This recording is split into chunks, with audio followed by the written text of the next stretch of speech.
Hello दोस्तों, आप सभी को मेरा वंदन वंदन। मैं आपकी राधिका। हमारे यूट्यूब चैनल पे आप सभी का स्वागत है। बहुत प्यारा सा एक सुंदर सा सावन गीत लाई हूँ। देखिए, जब सावन आ जाता है तो सब सास को इंतजार होता कि बहू के घर से कोई आएगा, बहू को भी इंतजार रहता कि मेरे मायके से कोई आएगा। पर सब दिन एक बराबर नहीं होते हैं। माँ बाप भी बूढ़े होते हैं, भाई भी पढ़ लिख रहा है, कुछ कमाएगा तभी तो अपने बच्चों को पालेगा। तो भाई भी बिजी हो जाता, माँ बाप बूढ़े हो जाते, किसी के माँ बाप नहीं रहते हैं, संसार से ही चले जाते हैं।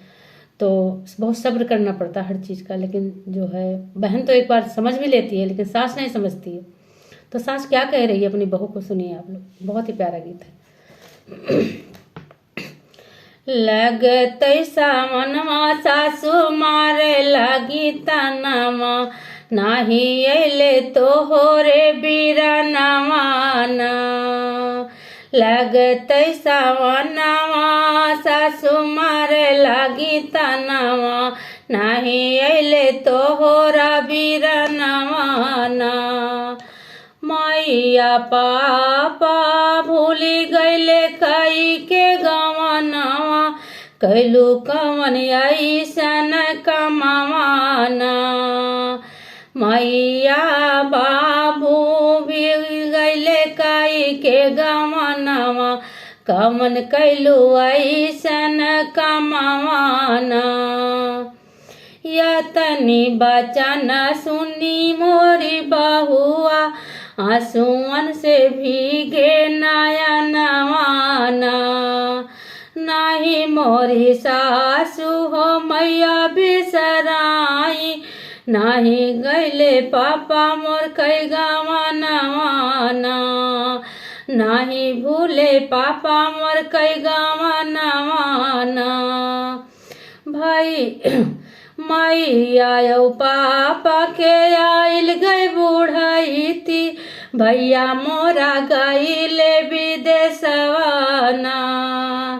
या तनी के का भेजै माई मोरा ससुरवा, कैसे हम जाई नाई हरवाना। लगतै सावनवा सासु मारे लगी तनवा, नाही अइले तो होरा बीरा नवाना। मैया बाबू भूली गईले कई के गवनवा, कैलू ऐसन कावन कमावाना। या तने में आई गईले आई के बीरनवा, सगरु लदाई समनवाना। बहिनी खातिर लाए धानी रंग चुनरिया, बहिनी खातिर हाथवा में चूड़ियाना। आवू मोरे भैया बैठो चंदन पलंगिया, पियावाना पियावना ठंडा जुड़े पानियाना। मैया यो पापा कही देता मोरे भैया नैहर के हवालिया, कैसे बाटी मैया यो बपैयाना। कही देता मोरे भैया नैहर के हवालिया, कैसे बाटे मैया बपैयाना। मैया यो पापा बहनी वाइले सपनवा, जब हमारा है विदेशवाना। केहू नाही भेजै बहनी हम के संदेशवा, उनके बिना भैले हम अनाथवाना। केहू बड़ा दर्द भरा गीत लगता है।